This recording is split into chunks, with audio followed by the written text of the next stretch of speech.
Om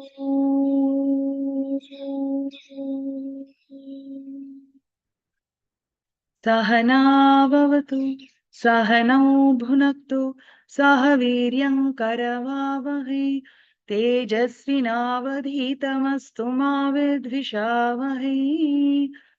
Om Shanti Shanti Shanti. Harihi Om Shri Gurubhyo Namaha. Harihi Om. Samasta Jana Kalyane Niratam Karunamayam Namami Chinmayam Devam Sadgurum Brahma Vidvaram. Om Shri Chinmaya Sadgurave Namaha. Om Namo Narayanaya Tasmai Namaswami Tapovanaya. Hari Om. Lessons from Srimad Bhagavad Gita. We are on day 13. Okay. Today, we are going to see a very practical, a very useful lesson from Srimad Bhagavad Gita. Shri Krishna gives us, lifestyle management lessons.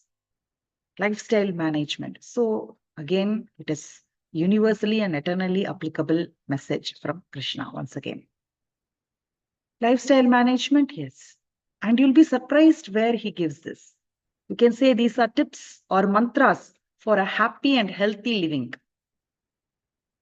From Gita, we can extract Bhagwan's mantras, which serve as tips for happy and healthy living. Where does Bhagwan give this? In chapter 6, Dhyana Yoga, that is Atma Samyama or Dhyana Yoga, which is meditation, right? Chapter on meditation, yoga of meditation.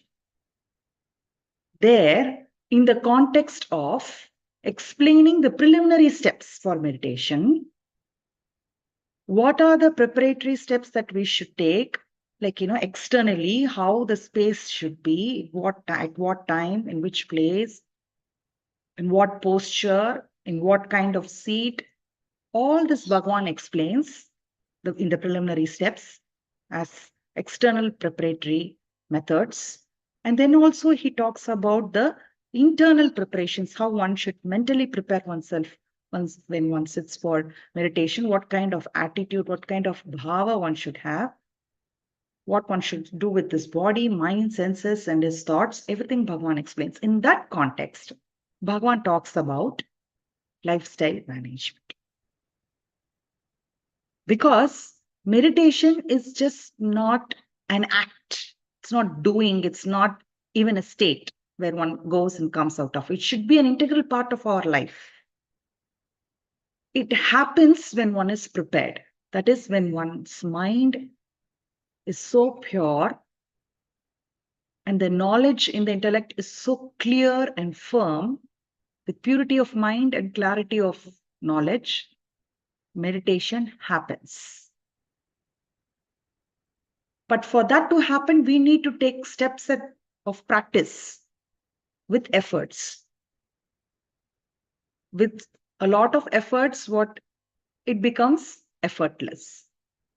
So whatever we call meditation, that we do meditation for 15 minutes, half an hour, 1 hour, whatever we call it, it's usually the attempts at meditation is what we call as meditation itself. And those attempts are important. Those efforts are important. And it has to be regular and sincere. So even if we take out 30 minutes, 15 to 30 minutes every day, regularly and sincerely, and try to meditate, that should be effective. Effective, it should be very sincere. And when that becomes fruitful, it makes a real impact. It transforms us. It causes a metamorphosis, right? Deep in our subconscious, it makes such impressions. That rejuvenates us and gives us the energy all through the rest of the 23.5 hours of the day, and also all through our life. Okay.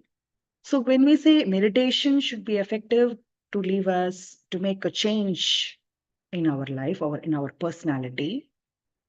In order for meditation to be effective, the rest of the hours, so for the half an hour of meditation to be effective, the rest of the day, the 23 and a half hours of the day, it should be lived in a certain way. It should be managed in a way that is conducive for this half an hour to be effective. So in that context, Bhagavan gives us lifestyle management. Yes, meditation should be integral of our life, and the lifestyle that we live should be conducive to meditation. So what are those tips? And those tips are not only needed for meditation, for effective meditation, fruitful attempts at meditation, but also these tips are generally very useful to live healthy and happy. That's what we are going to see in chapter 6. There are these two slokas, 16 and 17. And then he further expands later on in the Shraddhatraya Vibhaga Yoga also. He gives some tips of how to live life, how to live a spiritual life, sadhanas for a sadhaka, all that he gives, which will expand this and take this a little bit more in detail. But first, what he gives here, he says what we should not do and what we should do. Both ways, he asserts these mantras. Okay. So first Krishna says in the negative, what we should not do. He says too much eating, too much sleeping, or too less of eating and sleeping is not good for yoga. It's not good for meditation. Those who eat too much or too little, those who sleep too much or too little, cannot attain success in yoga. He says first. Then in the next sloka, he gives the golden mean rule. That is, he prescribes a life of moderation. Everything that we do should be appropriate. It should be the right type, right kind, appropriate, and also balanced. In our life, our lifestyle should be managed in such a way that what we do regularly should be appropriate and balanced, whatever it is. So he prescribes a life of moderation. Moderation in eating, in sleeping, in recreation, and in activities. These are the 4 things we do in our day-to-day life. If we consider, what do? We eat, we sleep, we work, or we relax. Right? So all the studying, preparation also can be considered as work. So we do with the purpose of achieving something, learning something, achieving something, that is work, or relaxation and pleasure, that is recreation. And we eat and we sleep. This is all we do. So in all these things, to be moderate, to do the appropriate and the balanced thing, that is the life which is conducive for meditation, for spiritual progress. And that is the rule and tip and mantra to live healthy and happily also. We will see that in a little bit more detail. He says, Yuktahara viharasya yukta cheshtasya karmasu yukta swapnavabhodasya yogo bhavati dukkha. Yogo bhavati dukkha. Yoga, that is, you call meditation or whatever yoga, whatever you take up and you concentrate, you put your efforts on, that will become successful. That will become a remover of sorrow. Dukkha, remover of sorrow, remover of pain. The meditation that you take up, that becomes successful and that becomes the destroyer of sorrow when your life is such. How? With yukta hara, yukta vihara. Yukta is moderation. Moderation, controlled, disciplined, appropriate ahara, food. Vihara, play, recreation, movements. Sheshta karma, that is all the activities and work that we do. Swapna avabodha. Swapna is sleep, rest, and avabodha is wakefulness, or waking hours. So regulation and moderation in all these things, bringing about a balance in all these things will help us achieve success, will help us live peacefully, healthily, and happily. Okay.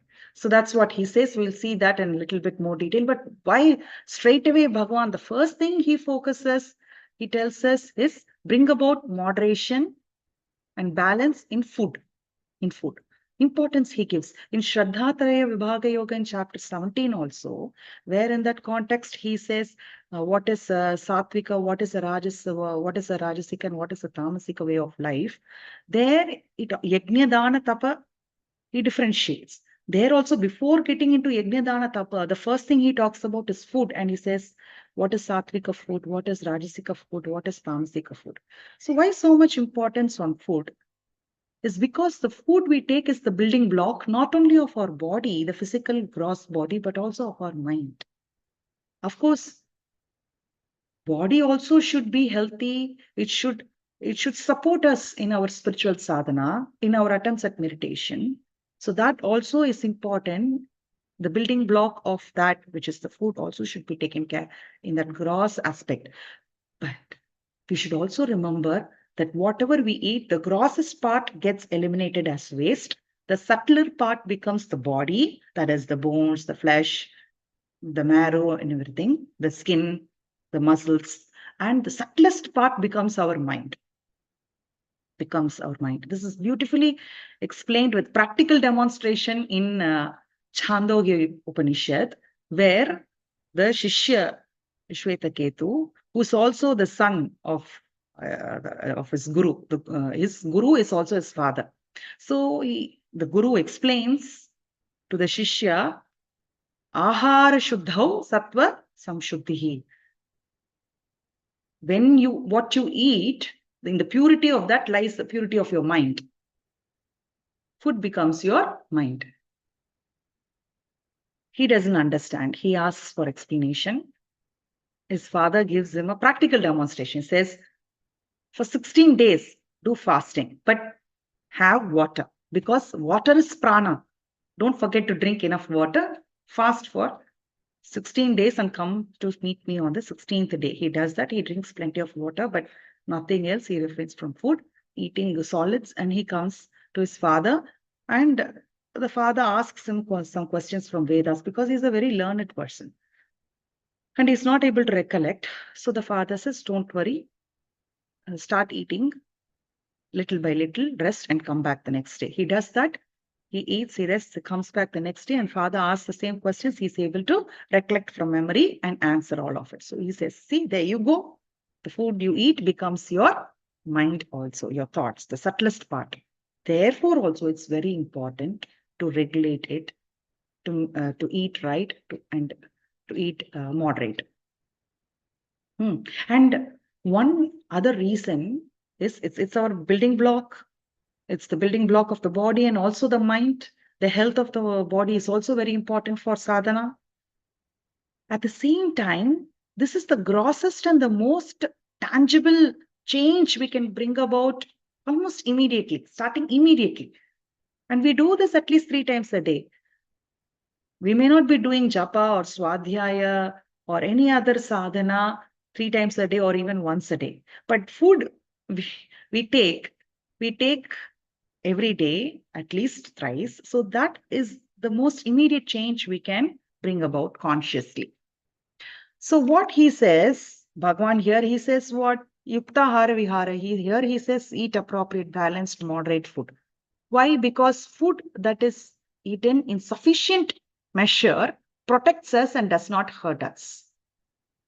What exceeds hurts us, and what is less does not protect us. Even in Upanishads, where the highest philosophy is spoken of, there also they talk about the food, the intake that we take, and how it should be, what type, what quality. Annam Nindyatat Vratam. In Taittiriya Upanishad, there is a section. And Anna Upasana is also given. Such importance is given to food. So if we eat too much, it hurts us. And if we eat too less, it does not protect us. It does not give us the required immunity. Therefore, it should be in sufficient measure and it should be the right quality also. because it has those two work that it has to do. It has to protect and nurture us, and also it should not hurt us. So the standard rule, one may say, for a sadhaka is to just whatever comes handy, that you partake in moderation without causing too much destruction to the living kingdom.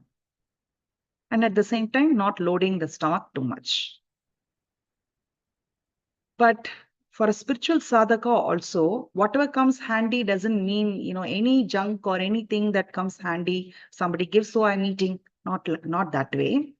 The quality of it also should be right. Therefore, the explanation for this moderation is given here, but what should be eaten is given in the 17th chapter. But the general rule for healthy life, healthy eating, food habits, in Ayurveda it is said, fill half the stomach with food, with sattvic food, and a quarter of it fill it with water, and a quarter of it leave it free, empty, for movement of air. Because that is also mission, like in grinder, we don't fill it till the brim. When we grind flour, rice flour, or whatever it is, we don't fill it to the brim, then it cannot move at all. We leave some empty space. Similarly, our stomach also grinds and churns this food to digest and assimilate it. It needs some space for it to move about and do its work. So he says, quarter of the stomach, leave it empty for movement of air. So these are some simple rules. Adyate aticha bhutani, annam, is defined as that which is eaten and that which eats beings. See, that which is eaten by beings and that which eats beings. Meaning whatever we eat, yes, it nourishes and protects us, but also at some point, in some way, it is eating us also. And especially if we don't eat right, then the food eats us, destroys us completely, hurts us more than nourishing us. We all know that now in this world, at the age of 28 and 30, not even reaching 30, they get diabetes, pressure, cholesterol, triglycerides, whatnot. So the lifestyle should be conducive for meditation, for healthy living, starting from the grossest thing that we do, which is food. Further, we'll take the advice that Bhagavan gives in chapter 17 to explain what is sattvic food, so that becomes complete on food. So there he says, he does not say eat this particular food and avoid that particular food. That kind of explicit advice is not given, because it has to be universal and applicable for all times. So as a general rule, he says, whatever is juicy and nutritious, that is, that which has a lot of water content, all the green vegetables, that he doesn't say green vegetables and all, I am saying, okay, that which is juicy and nutritious, that which is succulent and easily digestible, that which is substantial. Substantial meaning it's filling and it's fulfilling and beneficial to the body, contributes to the health of the body and the mind. That which is agreeable and pleasant to see also, to smell also, it should be agreeable and pleasant. Such kind of food, he says, is dear to the sattvic type of people. It increases the sattva in our mind, and also the sattvic people have an inclination to like this kind of food. It goes both ways. So the food that increases longevity and firmness of mind, the memory of mind, the alertness of the mind, does not make the mind dull, but makes the mind filled with vigor and alertness. That which contributes to the physical strength and ability of the body and the organs. That which gets rid of deficiencies and diseases in the body and keeps the mind happy and peaceful. That kind of food is sattvic food, Bhagavan says. So he just gives general rules. But we also know in this day, among the different types of food that is available, we know when we say juicy, nutritious, substantial, that increases our longevity, that keeps our mind alert and vigil, that is pleasant, agreeable, that is filling and fulfilling. When we hear these words, certain food items come to our mind, right? So fresh green vegetables, generally vegetables which have a lot of water content, fruits which are fresh and seasonal, and also what you call sprouts from the seeds, certain seeds which are very nourishing, those can be sprouted, and all this can be steamed with the right spices, right amount of spices, and had. And also carbs in the form of millets or rice in the right quantity. All these things makes the balanced diet, which we all know. We know, knowing is one thing, but to put it into practice now, but Bhagwan has said and given it so much importance, where in meditation, where he talks about how your mind should be and all that, there also he stresses this because he knows these are the places where we will fail. Such a yoga becomes a dukkha, that becomes the destroyer of sorrow and pain. At the same time, he says what is the food that should be avoided, Rajasika and Tamasika food. Rajasika food is that which is too bitter, too sour, too sweet, too hot and spicy, or burnt, that may be tasty to the tongue when eating, but later on causes a lot of sorrow and pain. Sometimes sorrow and pain even while eating, because it's too spicy, you love it, you think it will give you joy and you eat it. Just in the tongue, the initial few seconds are nice. Then after it goes down, as it goes down the throat, also it causes that burning sensation. There is, okay, that is smoke coming from your ears and tears coming from your eyes. So food that causes pain and sorrow, all this too burnt, too dry, too hot, too salty, too soury, all these things are rajasic. And tamasika food is not agreeable also to see or to smell. It is foul, it is putrid, it is stale, or somebody's juta, that which makes the mind and the intellect so dull.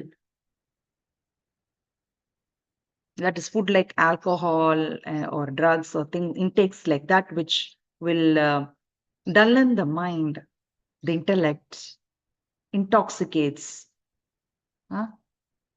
Tinned and canned and packaged food, that is gatarasa, that is yata yama, that is the yama is gone. It is more than 3 hours, more than 3 hours. How many months and days it's been there, we don't know. Such kind of food where the rasa, the freshness, the juicy part, the essence of it has gone because it has been processed and packaged and tinned with all preservatives and chemicals which cause more harm. Or the food that is stale and frozen, and then you take and heat it and have it. All those things where the essence of it, the life of it, the prana of it has gone. So eating that only fills the stomach and hurts us, becomes agents of diseases instead of protecting and nurturing us. So such food is tamasika food. The food which cannot be offered to Bhagwan because it's either juta or stale, stinking, and it's yatayama, that is, it's not fresh at all. Intoxicating substances, these kind of things are tamasika food and should be avoided. So when we say yuktahara, Bhagwan says here appropriate and balanced, moderation. But later on he talks about sattvika, rajasika, tamasika food. So together when we see, we know food how we should manage. But it's not only food that becomes the mind. We also know that word can be expanded to mean all sensory intakes, whatever we perceive through our eyes, through our ears, through our touch, all these senses, not only through our taste, but all these other kind of sensory intakes also become food, also become our mind. So that also we should do in moderation. It should be appropriate, moderate, and balanced. Whatever we watch, what are we watching? Whatever we hear, what kind of things we hear? What we speak, we will hear. We will be the first ones to hear. So automatically, what do we speak? Those inputs that we keep giving, taking in, becomes our mind. So we should be very conscious. Rather, meditation is just not, once in a while I go on a meditation retreat and come back. That helps. There also, they would give importance to all these external things, the food, the atmosphere, what you eat, discuss, speak, see, all those things. But that should become a lifestyle, a part of us, integral part of us.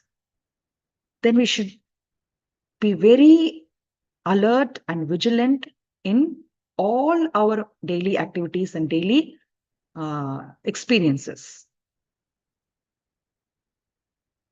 So what we see, what we hear, what we speak, that also should be appropriate, moderate, balanced, and conducive for meditation. Conducive for a healthy and happy living. Same thing, whatever I say, meditation can replace it with healthy and happy living. Hearing and seeing disturbing things which will agitate us, which is rajasika, which is tamasika, that's not going to help us live a happy, healthy life. So food we've seen enough. Sensory intakes we have seen enough. The next thing,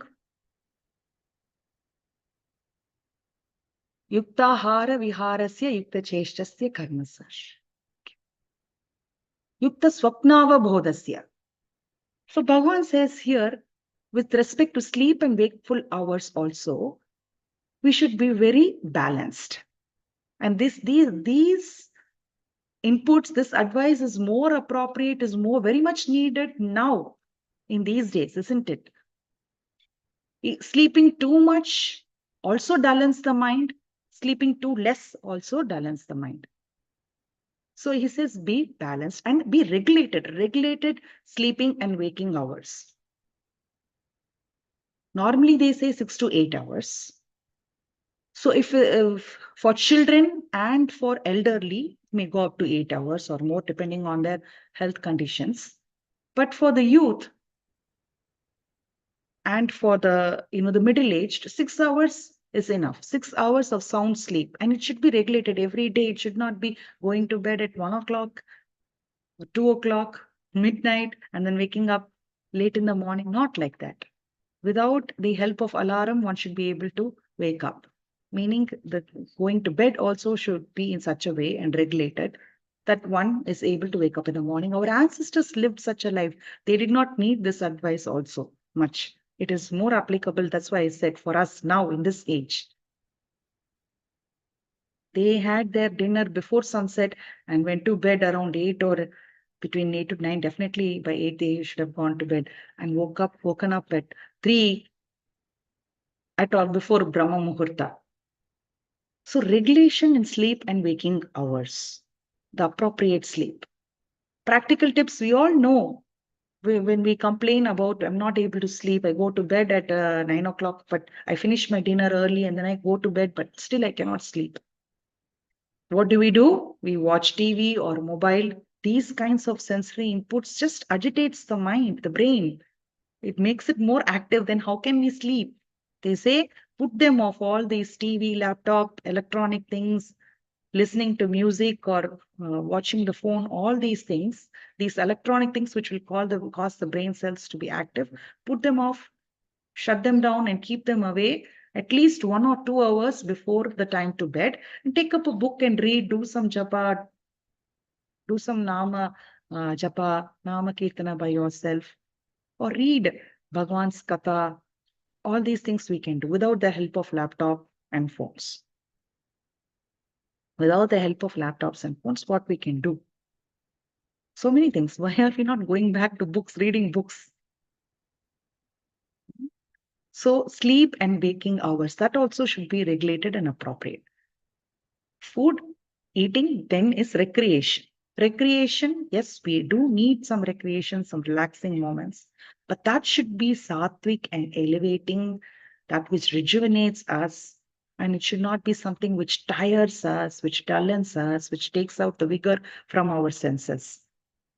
People say, I need a break, I need some relaxation, I need some recreation, and they plan a vacation. When they come back, they are so tired and all their senses are so dull, without any energy. and they fall sick also many times, isn't it? So what kind of recreation break are we really taking? Recreation and relaxation, yes, it's needed, but that also should be sattvic. It should not be addictive. It should not be the recreation. The break that we take should not be games and watching certain things which makes us addictive or agitates our mind or dullens our mind and reduces our the sense vitality, that which corrupts and disturbs our mind. It should not be that kind of games and recreation and entertainment and movies or music. It can be, we can go out also. We can go on Tirtha Yatras also, but that which is rejuvenating, have bhajans or discussions, reading, and even entertainment, which is what? Which is refreshing. And last but not the least, we've seen food, we've seen sleep, we've seen recreation, and about work. When Bhagwan says, Yukta Cheshtasya Karmasu, you should be moderate and balanced in the activities and the work. This is a very important, very, very important lesson for us. Because sometimes we take up such work, we say it's selfless seva or divine work that we've taken as karma yoga to serve as a platform for me to purify myself, to cleanse myself. Yes. Then we become a workaholic and become so addicted to that work. Just what is supposed to redeem us becomes a binding factor.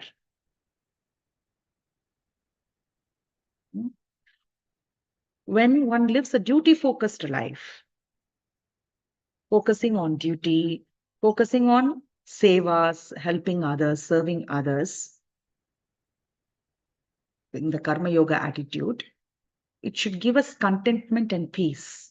It should give us purity of mind. It should give us a good night rest if we have lived the day according to what Shri Krishna already explained in Karma Yoga. But if one is a workaholic, then one is not able to sleep also peacefully. How can he meditate peacefully? They're sitting in the seat of meditation or lying on the bed to sleep. This is planning and thinking because there's so much to do. There's so much to do. So discreetly, we have to choose our activities. We have to choose our work. Seva activities also. Choose discreetly and be discreet about how much effort is practical, is feasible for us, given our age, our health, our other conditions. That kind of discretion is very much needed, where we can say yes, what we can take up, where we can say no, and say we cannot take up. So discreet about choosing our work, our seva, and discreet about the efforts that we put in. That will help us avoid victimization of ourselves by the work we take up. Otherwise, in the name of seva or in the name of what a duty, we take up too many things, unnecessary things, and just keep adding to the existing vasanas rather than purging them. That discretion issue, this is a general rule of thumb, how one applies or assimilates it varies from person to person, the situation one is in. Just thinking about it and planning things, sometimes writing down things also helps us to plan our life.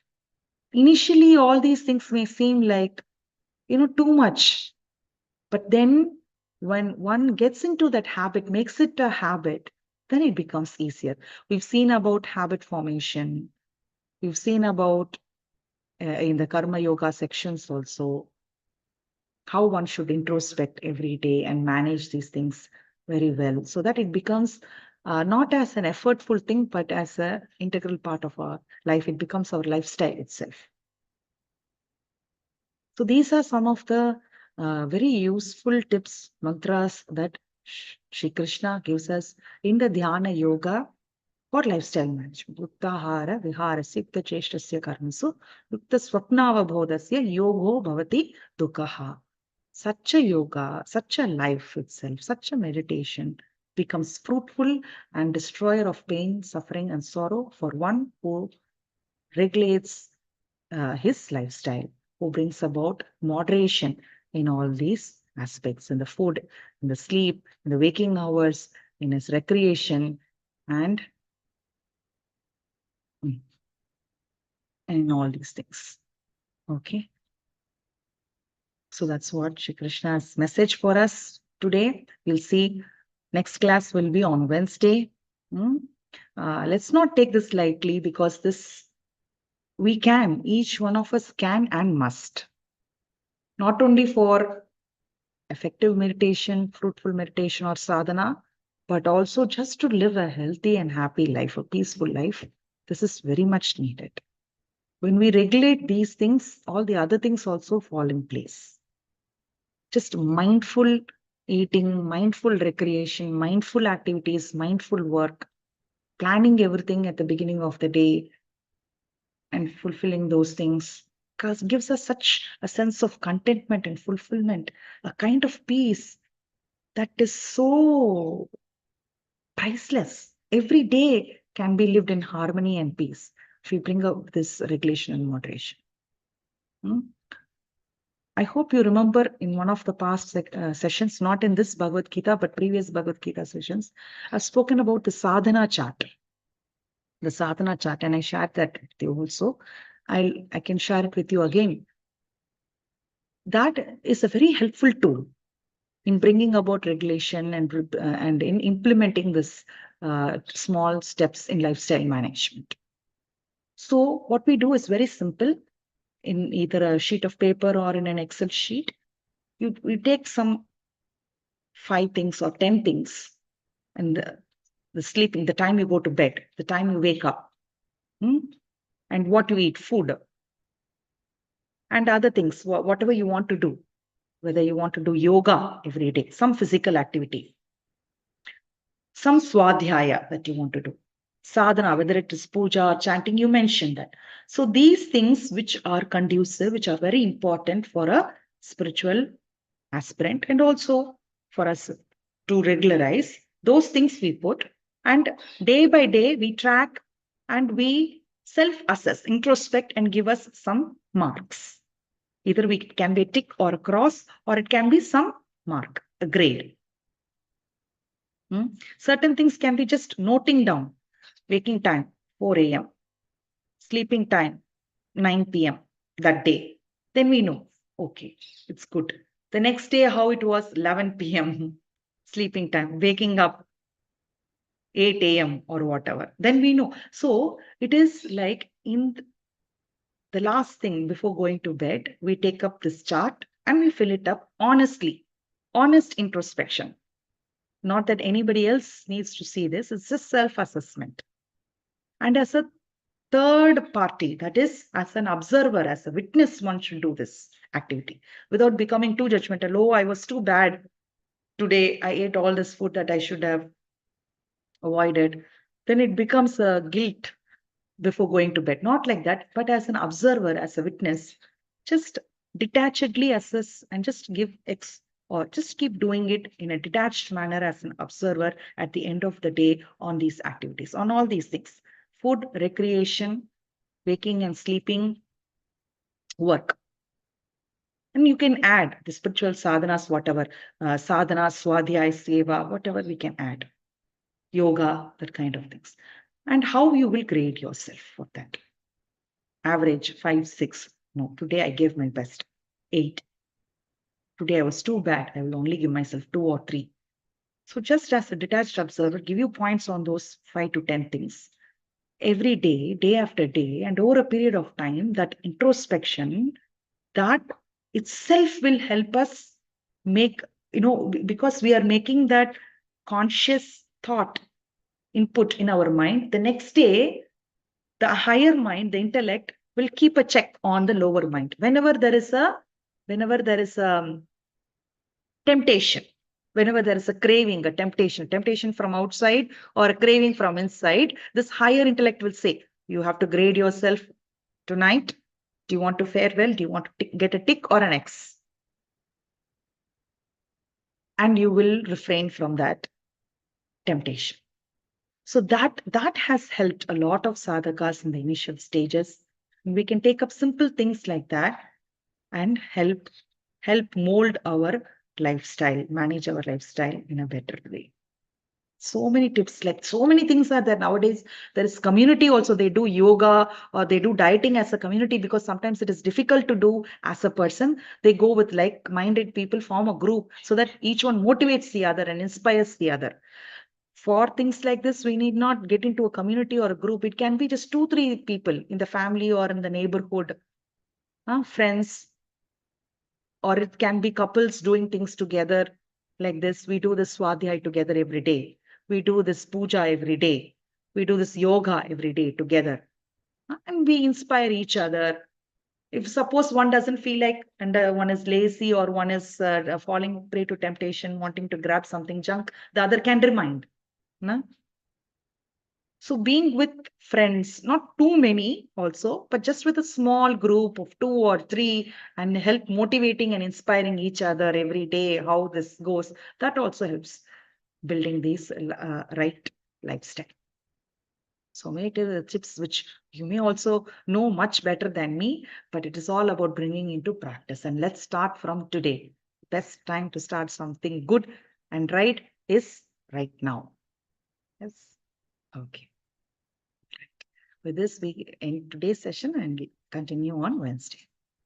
Om Purnamada Purnamidam Purnat Purnamudachyate Purnasya Purnamadaya Purnameva Vashishyate.